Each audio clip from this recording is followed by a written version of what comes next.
नमस्कार मित्रांनो, आता आपण नेपाळ येथील काठमांडू या ठिकाणी एक 52 शक्तिपीठापैकी एक या ठिकाणी शक्तिपीठ आहे। त्या देवीचं नाव आहे गृहेश्वरी मंदिर असं हे शक्तिपीठ आहे।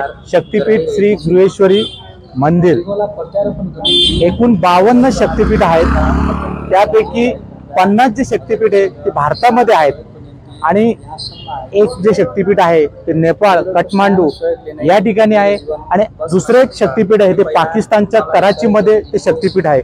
अशी देवीची 52 शक्तिपीठ आहेत। त्यापैकी एक शक्तिपीठ हे श्री गृहेश्वरी मंदिर। नक्कीच आम्ही या ठिकाणी दर्शन घेतलं, मन प्रसन्न झालं।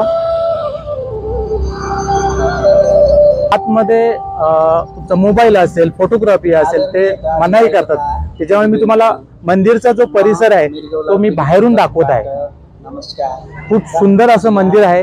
तुम्ही जर नेपाळमध्ये आलात, काठमांडू या ठिकाणी आलात तर हे गौरी घाट आहे, या ठिकाणी हे मंदिर आहे। खूप सुंदर मंदिर आहे, छान मंदिर आहे।